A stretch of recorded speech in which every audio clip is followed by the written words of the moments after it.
From We First and Goal 17 Media, welcome to Lead with We. I'm Simon Mannering, and today I'm joined by Rick Ridgeway, the former VP of Environmental Initiatives at Patagonia, who remains very close to the company and continues to consult for them. He's also the author of an amazing new book called Life Lived Wild. And we'll discuss the heart and soul of Patagonia and how that drove their business growth and global impact, and insights from his life as one of the world's top mountaineers and how that can shape your leadership, and what every business leader and entrepreneur can and must do to build their business by better serving the planet. So Rick, welcome to Lead with We. Simon, it's great to be here with you. Thank you so much for having me. Now, I've got a full disclosure to everybody. Rick and I go a little ways back. I think it was 10, 12 years ago.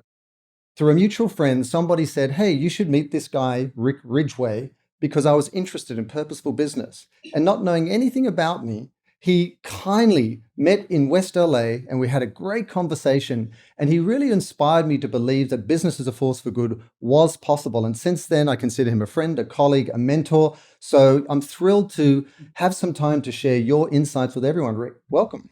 Well, thank you again, Simon. Those were kind words.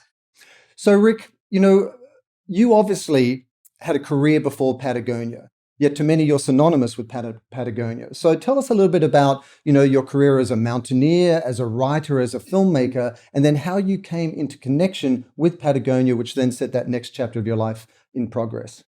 Well, as a young boy, I became obsessed with climbing and mountaineering, adventuring and exploring.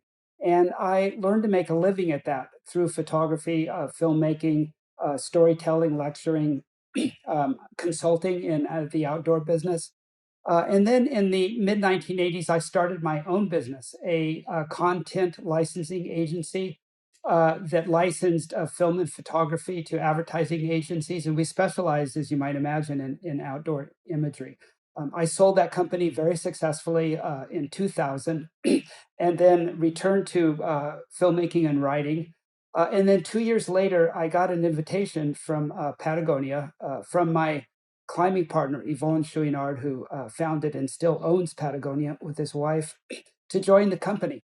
I asked my wife if that was a good idea. I was a little hesitant to work for a company owned by one of my best friends. And she said, Rick, you always like to tell me you like to try new things. So why don't you try this thing called having a regular job? Right. So I joined the company in 2004 as a full-time employee. I had a 15-year run there that was terrific for me, terrific for the company. And then during the pandemic, I decided to make a transition, left the company, and now I'm back to writing and filmmaking. But very importantly to me, I spend half of my time now doing volunteer work for conservation and environmental nonprofits. It's like I am in a dream position. And I mean, obviously, the theme of your life, your commitment to the natural world, is clear as day. And, sometimes you take that for granted with people. You just presume that's the way they are. But where did that start? Was it that National Geographic subscription that your mum gave you that you talk about in Life Lived Wild? Was it, Jim Whittaker, the first American to kind of, summit Everest? What was it that made you so committed to the environment? Well, it's all those things. But as I explained in the book, Simon, it was a long arc. An arc that's lasted my entire lifetime. An arc from in the beginning, focusing on the adventures, focusing on the explorations, focusing on the friends and colleagues I was going with and the friendships that I was building from those experiences, focusing on the places where I was doing the adventures. And then over a lifetime, it switched from that little by little, experience by experience, to saving the places where I was having those adventures in my youth. And that's what I think the theme of the book is as well. I didn't set it out that way, but I discovered that writing the book, that's been the arc of my life, from adventures in the places to a commitment to saving the places. And those places are the natural places on our home planet Earth. And I want to push in on that a little bit more because it's so interesting. If you look at any landscape, there are those that want to stay safe in the foreground, close to home. There are those that'll go in the middle ground and stretch themselves and be adventurous. Then there are people like you that want to go to the most remote ends of the planet, the most extreme, the edge of the world, as you talk about. What is it about that? Why was it? Is it, and also I think relatedly, is that what you mean by wild? Because sometimes, life live wild, when you think about the word wild, people think it's reckless, but you seem drawn to the most remote and wild places. Why? Well, in the book, and to me, I use the word wild to mean what's left on our home planet of wild nature, nature that is relatively untouched by the hand of we human beings. And I've been drawn to those places on the planet since I was a little boy. When I was 10 and 12 years old, I got into a business raising pheasants with my grandfather, and I had a backyard zoo with about 15 species of pheasants, and I could tell visitors to my backyard zoo every place that they came from. And those were the places that captivated my imagination that I said, I want to go there someday. I want to see these birds in the wild. I want to experience wild nature in those places. And in fact, if you look in the background here, see those pheasants up on Right? my wall there? Yeah. Yeah, well, those are prints of pheasants I bought when I was 12 years old. I've kept them with me my whole life, and they represent to me what wild nature means. So it's been a central part of who I am since I was a young boy. So if it's the natural world in its purest form, and by going there, you felt the need to protect it. And the reason I'm leaning in on this so heavily is because a lot of people would say, what's so unique about Patagonia? What's that secret sauce? Why is it so special? Why are they at the forefront of this, business for good movement for so long? And I think it really turns on the alignment between who you are as a person and what you do in your daily life. They're so fully integrated, it's seamless that it's just living and breathing the way you're showing up in the world. Would you say that's fair? Yeah, I would say that's fair. And also that brings up the idea or the topic, as it were, of what lessons in nature might actually apply to business. Like it's interesting question to ask what people like myself or my friends Yvon Chouinard, who founded Patagonia, Doug Tompkins, a really close friend who founded the North Face and sold out to found the women's wear company Esprit. These are my climbing partners. We've spent so much time in deep wild nature, and we've brought our what we've learned from there, back to sea level, applied them to our businesses, and those businesses have been successful. I mean, obviously Patagonia and the North Face together have changed and even founded the whole industry of outdoor recreation equipment.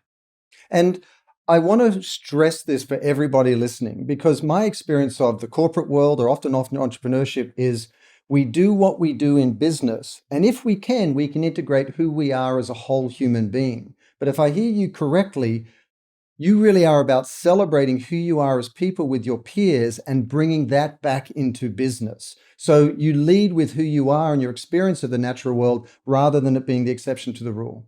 It's totally integrated. It completely is. When you spend time in nature, um, and I mean wild nature, where nature is running the show, Right, right. that you learn things about yourself and about who all of us as human beings came from, that create an awareness that you can bring back and apply to your life at sea level, to your businesses.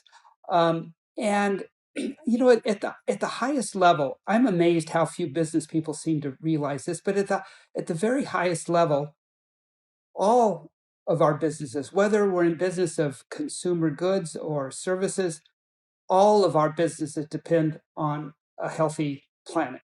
And that's because we need a healthy and renewable stream of resources. And in turn, we need to all remember that all societies depend on a healthy planet. And that in turn, you can't have a healthy market without a healthy societies, or healthy markets without healthy societies. So there's this deep connection between healthy business and healthy planet that a lot of business people just don't seem to get or Yeah. to understand.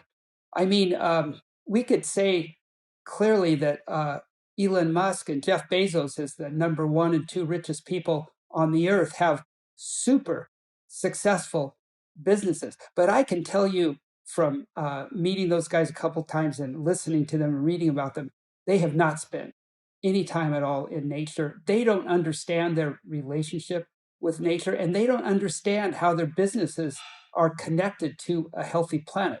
Now, they have healthy businesses, but I would say they're only healthy in the short term, and in the long term, they may very well be causing more problems than they are creating solutions because they don't understand that connection.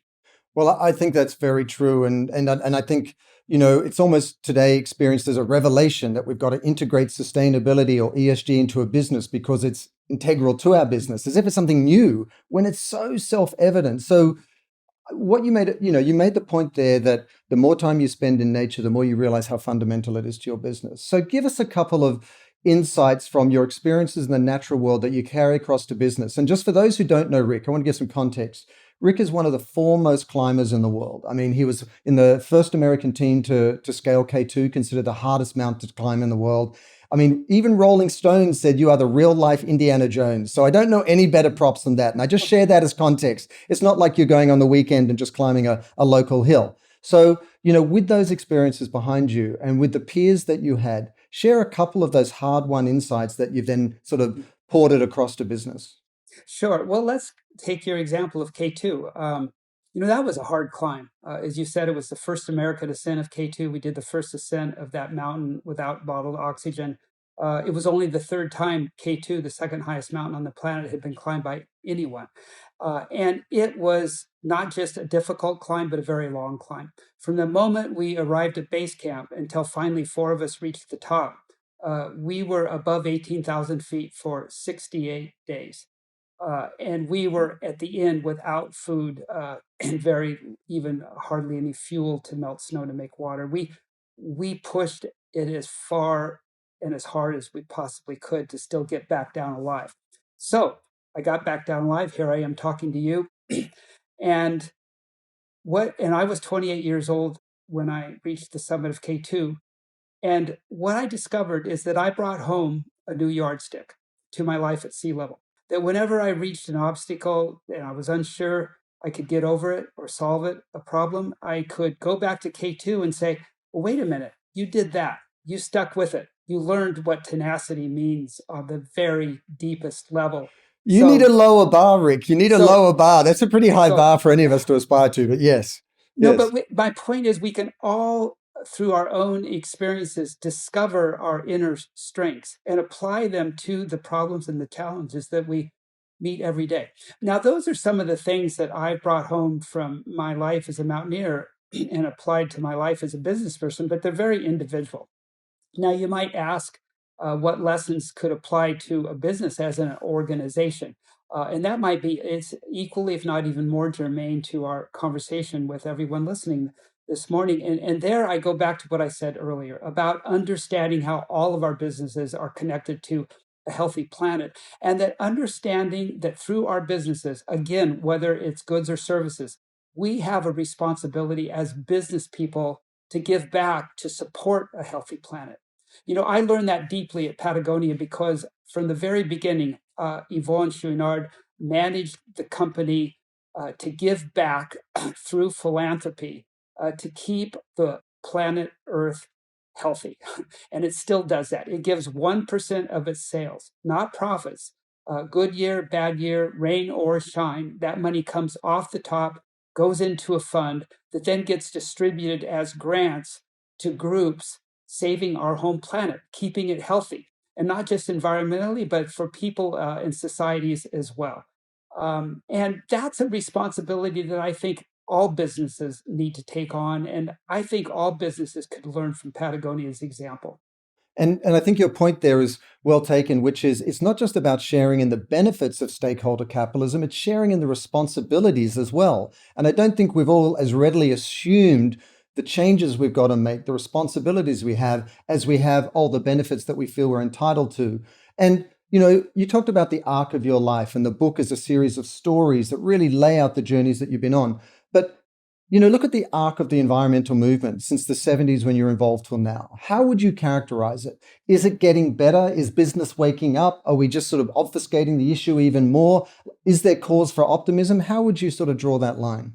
Well, it is getting better, but the big question is, will it get better fast enough to prevent all of us from collectively going over the cliff? And a cliff, I might say, that is caused not just by climate change as a crisis, but by extinction. Those are the twin crises that we face. But I am seeing more people getting committed to solving those twin crises, to really addressing them systemically, so that I am optimistic. And I think that business has a responsibility and a role in solving those two crises that's perhaps bigger than any other part of our collective societies, because governments are showing us that they're not doing it fast enough. We've seen that time and time again. We saw it again after COP26. And also, civil societies don't have necessarily the power and influence to do it, but business does. And it is a responsibility of all of us in business to use our businesses as agents for solving the twin crises of climate and extinction. And I might add, those commitments are creating business value for the companies that are making them. And that's why it's starting to scale. You no longer have to trade off those commitments for your bottom line, because now your bottom line is supported by and even enhanced by those commitments. I love that, guys. I was about to ask about, which is, looking through the other end of the telescope, which is the lens through which a lot of business looks at, which is bottom line, P&Ls, balance sheets, and so on. Would you say the market forces are genuinely there now? And if they are, it's very easy to purpose wash, greenwash, manage the optics. What do companies need to keep in mind so they do it right for the right reasons, so it actually does work in their favor? Well, first let's ask, where does that business value come from? And it comes from several different areas. With publicly traded companies, one area it's coming from are from the fund managers who are creating stock value. They're starting to manage their portfolio with ESG screens. And that's creating value. Banks are even beginning to give favored loans to companies who have better ESG managements. Let's say you're in a business where you're managing the carbon intensity of your operations, and then you find yourself in a market that is imposing carbon taxes. Well, if you've been managing your business for reduction of carbon emissions, you're going to be at a competitive advantage against a company in your sector that's not doing that. And then finally, there's the value coming from the increased awareness of these issues by consumers and their commitment to voting with their wallets with the companies and the brands of those companies that are aligned with their personal values, which are increasingly aligned with solving these twin crises of the climate and the extinction crisis. So that's where the business value is coming from. Now, you asked, well, how do you go about doing it in a real way instead of a greenwashing way? And I would say there's a couple of things there. And the most important one of all is to go about it with transparency. And the definition at Patagonia of transparency is another place where other companies and business people can learn, because at Patagonia, we define transparency as the willingness to speak openly and fully to not only what we're doing good, but when we discover we're doing harm, to go public with that immediately. That's the operating principle of the company. It's in its actual articles of incorporation requiring the board to manage the company that way. And when you do that, when you discover that you're causing harm and you go public with it, as we did a few years ago at Patagonia, when we discovered we actually had slave labor in our supply chain with 6 suppliers in Taiwan. Instead of trying to cover that up, the initial reaction of all the upper management in the company was, oh my God, we got to go public with this. We've got to engage our stakeholders. We got to get a hold of the government in Taiwan. We got to engage all the NGOs. We've got to issue a press release that we got slaves in our supply chain. The opposite of what most companies would, as a response, think of doing. But it really created so much loyalty and value with all of our stakeholders that it was not only solved the problem, but it built increased brand value for us. So transparency is essential. I couldn't agree more. And what it also allows a company to do is to maintain the control of the narrative of their brand, because they're the one talking about areas they've got to grow in, as opposed to the media running off with a story and then you're being reactionary and trying to manage it. So, if you volunteer what's good, but not only also what's bad, as you've done with your Footprint Chronicles campaign and so on, you see how you can sort of stay true to who you are, even as you've got areas to improve. So, not every, So yeah, please. Simon, you can do that, but actually, it's much more important to do it in a way that encourages or incentivizes or attracts other people to talk about it for you.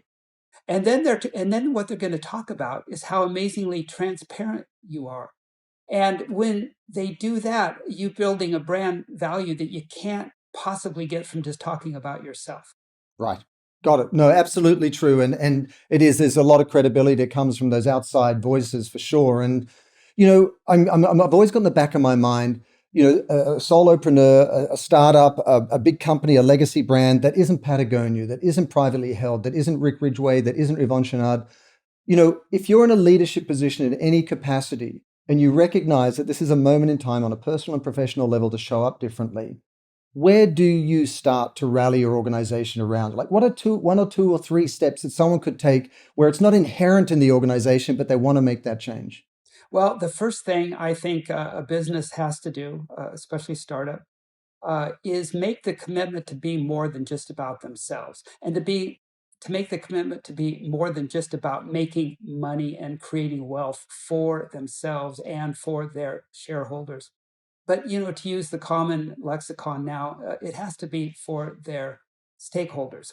And then once they make that commitment, and it has to be real and meaningful, it has to be deep down and personal with the founders and the upper executives, with everybody in the company. Once that commitment's made, you need to ask yourself, what am I going to do about that commitment? What are the core values of my company that I can articulate in writing and share with everybody inside my organization, so that we all know what those values are? Because once they're articulated, once they're shared by everybody, those are the foundations of any company's culture. Right. And culture can be one of the most important components of a brand and the foundation for any company's success. So, getting that down in writing, understanding what it is, and making sure it's more than just about you and your shareholders, but you and your stakeholders. And at the highest level, the biggest stakeholder of all is our home planet Earth and its health. And it has to ladder back up to that. I remember a few years ago, Rick, you may not recall this. I was on a phone call with you and I asked, where do you think the biggest opportunity for a competitive advantage for a company is today? And you actually said in its culture, how you treat your people. And to your point you just made, where do you win there? How do you do it? Is it who you hire in the first place? Is it institutionalizing those values? Is it training within? Is it celebrating the stories of employees? Because culture has never been more sort of fragile than it is right now during COVID, the great resignation. So give us some pointers on how to really coalesce a culture that builds the business in service of the bottom line, but also the planet. Well, let's go back to Patagonia. In 2011, Patagonia, or in 2012, Patagonia became the first B Corporation in the state of California. And it coincided with the California legislature passing a law that required any B Corp within 2 years to restate its articles of incorporation to reflect its B Corp values. I got the job of articulating Patagonia's core values. Right. And I had a team, including a few lawyers, to help me with it. And it turned out to be one of the more important exercises in the company's history. As strong of a culture as Patagonia had, it really benefited enormously from synthesizing its culture into its core values. And here's what we came up with. Number one, we're committed to building the highest quality, most durable, long-lasting products we can. Number two, we're committed to making those products causing no unnecessary harm to people or planet. Commitment number three, we are committed to giving back. We're committed to philanthropy. We're committed to giving 1% of our sales back to the health of the planet. Number four, we're committed to full transparency. We're committed to telling the world everything we're doing good and everything we're doing bad as soon as we discover it. Number 5, we're committed to influencing other companies and other businesses from what we've learned. Number 6, we're committed to our employees to make sure we do everything we can that they have healthy work-life balances. And most foundational, that commitment is centered around supporting their families through our on-site child development and child care support. Forevermore, the company has to operate by those 6 values. If the company 100 years from now faces an unforeseen transition event, those values can only be changed by a unanimous vote of the board of directors. Now, that's as good as we can do to memorialize those values against unforeseen events. And we're hopeful, and Yvon and Melinda Chouinard expect Patagonia to be here in full health around those values 100 years from now. So powerful, and so compelling to employees, to see that the priority you give to them. The other side of the coin is your external stakeholders, your customers, your partners. And one of the things that Patagonia did so well, so ahead of the sort of larger business movement, is to leverage the power of collaborative leadership, which, Lead with We is all about. And you did this with the Sustainable Apparel Coalition, where unlikely partners at the time, like Patagonia and Walmart, came together, and you've got this industry-wide Hig index in terms of holding yourself accountable. I want to know, what inspired you to seek the collaboration across the industry, all those years ago? And then what was that first conversation with the CEO of Walmart like about working together to something that really required everyone in the industry to level up their game? Well, it was a bit of an accident. Patagonia had been in partnership with its trade organization, the Outdoor Industry Alliance, for several years, developing a tool that would measure the environmental impact of the companies in the trade organizations through their entire value chain. And I had been helping with that work. And then I had also been invited to help Walmart with some of its sustainability goals, especially around perhaps scaling its use of organic cotton. And when that was done, I was in a meeting with some of their senior executives, and they thanked us for all the help we'd given them. They were on a better path. And then they said, "Is there anything else we could do?" And out of nowhere, it popped into my head to say, well, what if you partner with us to in turn invite other companies in apparel and footwear to come in and develop a really robust measurement tool to measure both the environmental and social justice footprints of our companies through the entire value chain, and to use that measurement tool to manage our impact? And they said, "Oh, that's a cool idea." I didn't tell them we already had a tool in partial development. They quickly discovered that and said, "We ought to build on existing efforts." And I said, "Oh, really? That's a great idea." It's always that comment just as you're walking out the door that wins the day. Yeah. And they joined us, and now we have the biggest trade organization in apparel and footwear on planet Earth. We've spun off the software we've developed into a for-profit company that's scaling very quickly. It only started 2 years ago. It's already got over 100 employees. And now we're at a turning point in the whole effort that I predict we're going to be able to meet successfully, where we're going to take the tools we've developed, the Hig set of impact measurement tools that have scaled within apparel and footwear to the point where half of all the global production for apparel and footwear are using these tools now. Half of global production. And we're going to scale that to other categories of consumer goods. And I'm pretty confident the Hig will be the universal global standard for measuring environmental and social impact of the manufacture of consumer goods on planet Earth.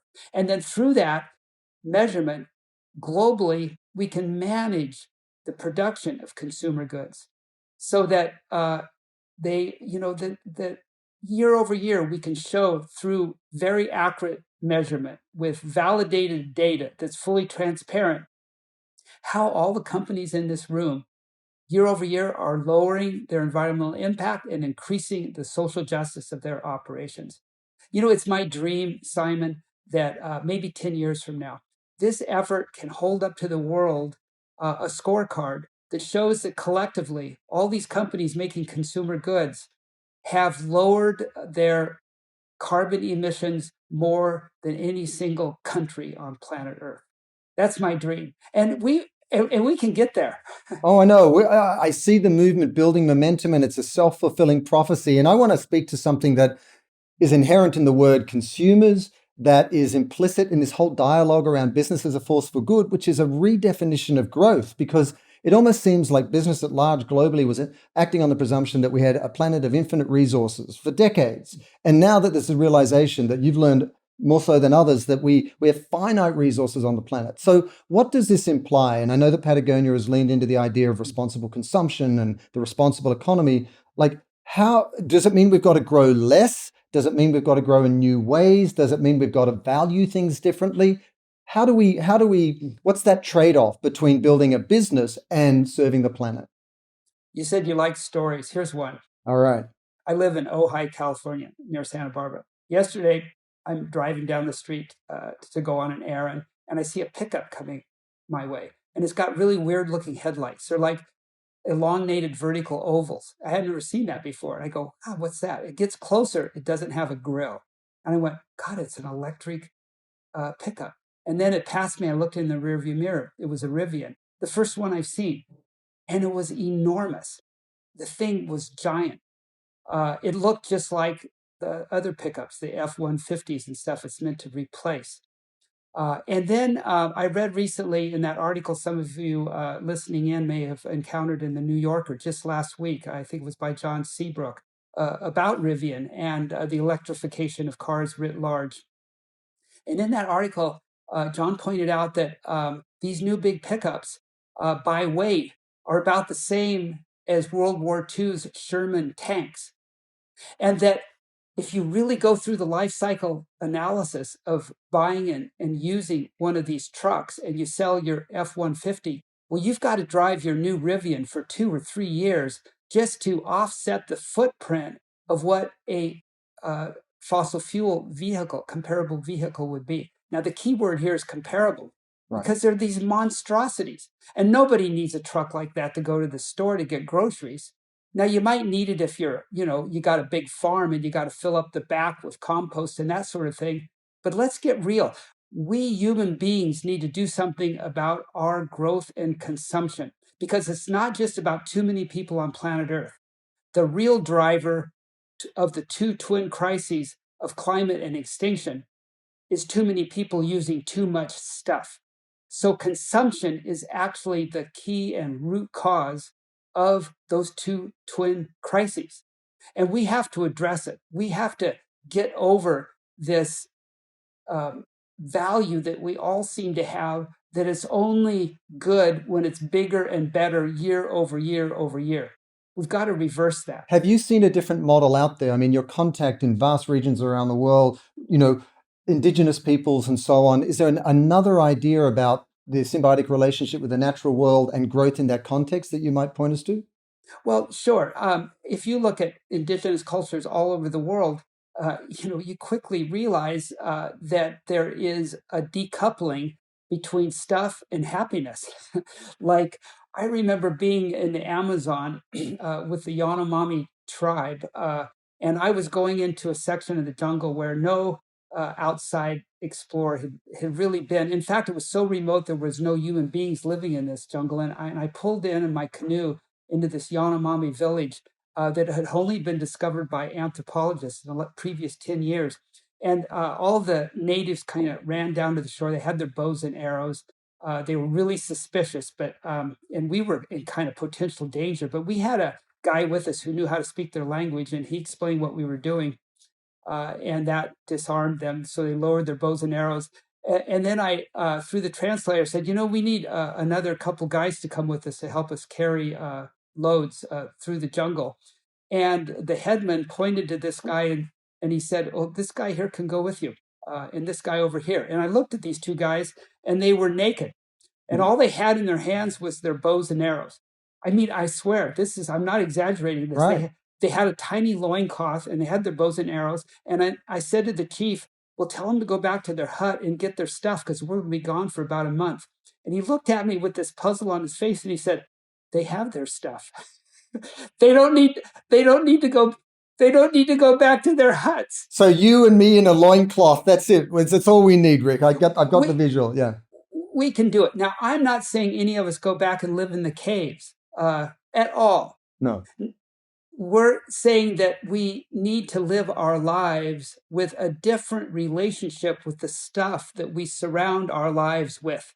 Right. Now, remember that brings up perhaps that famous ad that Patagonia ran that I was involved with back when I was at the company. We ran on Black Friday, the launch of the biggest selling season of the year in the New York Times, a full page ad of our best selling jacket. And above it, that bold headline, "Don't buy this jacket." Right. And we put that in there because we wanted to shock people to read the copy.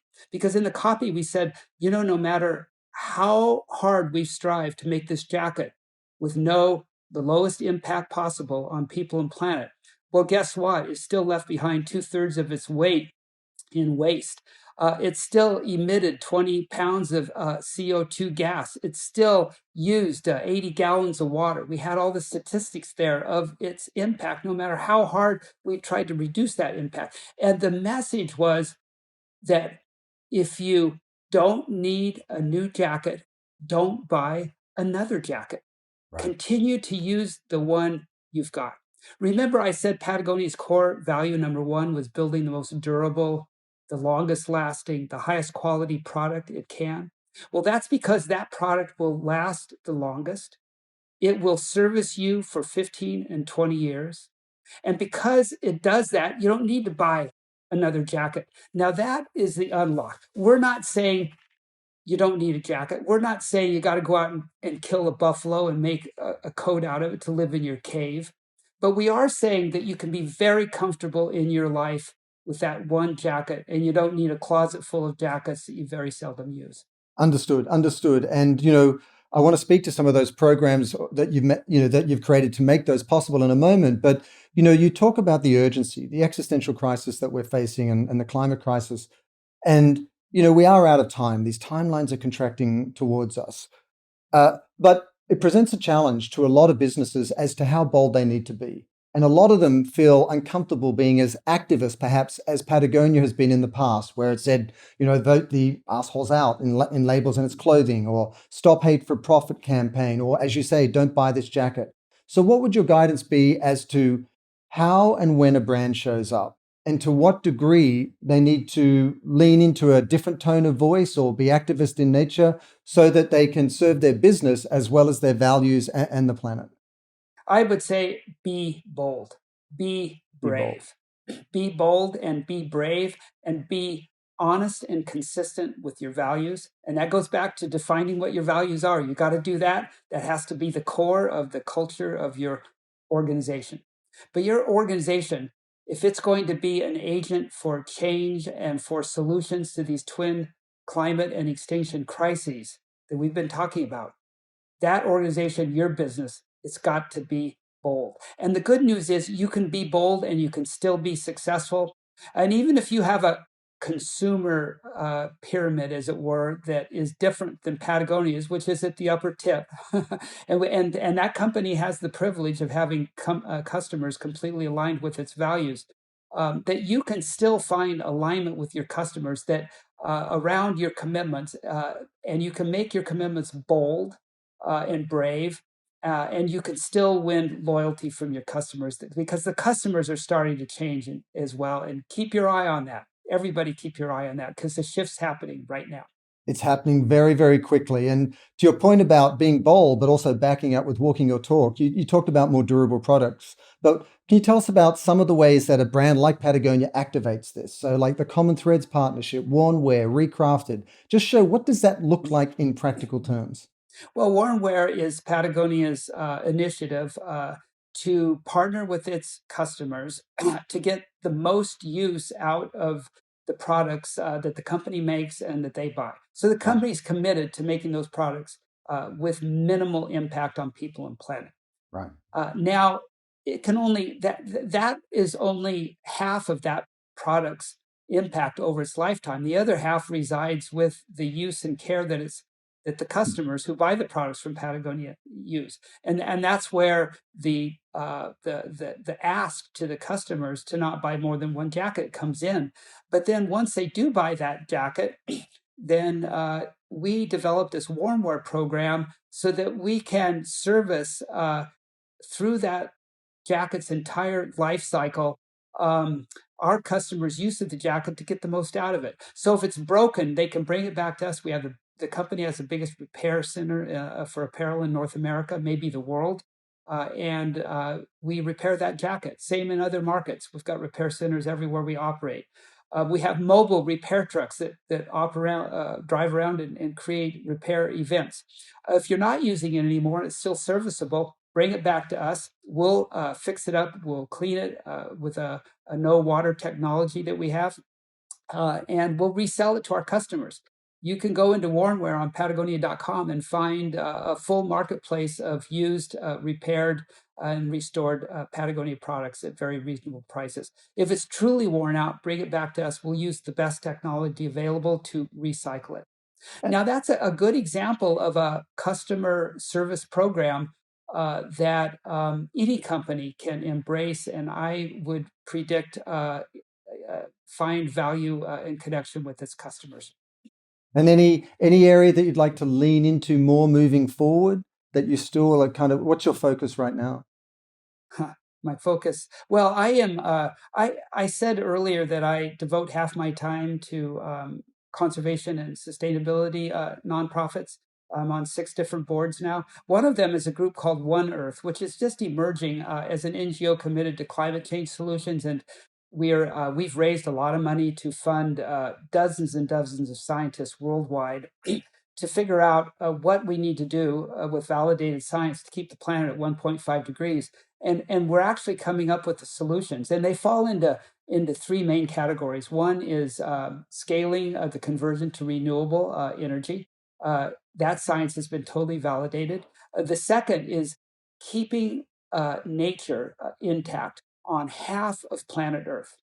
That we need to all collectively get behind the idea of using our businesses to support the idea that we have to let nature go about its business on half of our planet, and we go about our business on the other half.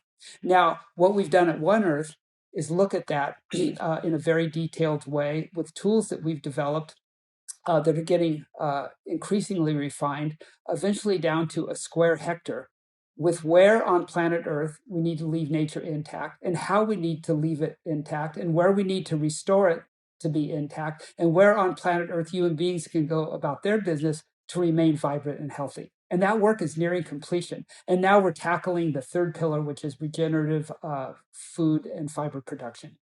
How exciting. I mean, it's sort of, I feel like rather than obstacles that threaten our future, we should be excited because these are innovation opportunities and they're just escalating as we're all putting our attention and resources there. So it's actually this rebirth of business that we're all experiencing. And I want to ask you, one final question, Rick. The book, Life Lived Wild, is just so fascinating for all the stories. And there was one quote that you mentioned. I think it was when Chris Chandler invited you onto the Everest expedition, and I think he mentioned to you a quote by Thomas, or you read a quote by Thomas Aquinas: "Trust the authority of your instincts." You mentioned that in the book. Having lived a life so wild and been so committed to the environment and so successful in business, what are your instincts right now? What do we need to do? Where should we go? Well, I think we've covered many of the things that we as business people need to do. And I've used my instincts to understand what those commitments need to be, and but those are instincts that have been honed in the wild world. And I mentioned earlier, I named 2 guys that I don't think have spent much, if any, time in nature, and that's Bezos and Musk. And my message to them is to carve out some time and get out into the wild part of the world and spend time there without a bunch of fancy support systems and learn from nature and bring those lessons back to the way you run business, because then you're going to discover that long term your business cannot stay healthy if you don't support the goals of a healthy planet, and get over this fantasy of abandoning our planet and trying to go someplace else. That is the most wrong-headed, short-sighted, ill-informed idea I can imagine. if they're listening to this, I hope maybe this gets in front of those two guys. Let me tell you this to Elon and Jeff, that we can easily turn our planet Earth into Mars. But I'll tell you, there's no way we're ever going to turn Mars into Earth. Powerfully said, Rick. And all I can say is thank you for your friendship, your guidance, and your leadership, both in your personal life and your professional life at Patagonia, and for everything you shared with us today. It was just such a pleasure to have you on Lead with We. My pleasure. Thanks so much, Simon. Thanks for joining us for another episode of Lead with We. To find out more about today's guest, Rick Ridgeway from Patagonia, see the description below. And if you enjoyed today's episode, give it a thumbs up and make sure you subscribe to this channel. Lead with We is produced by Goal 17 Media, and you can listen to all the episodes on Apple, Google, or Spotify. And if you'd like to dive deeper into the world of purposeful business, check out my new book, Lead with We, that's now available on Amazon, Barnes & Noble, and Google Books. See you on the next episode, and until then, let's all lead with we.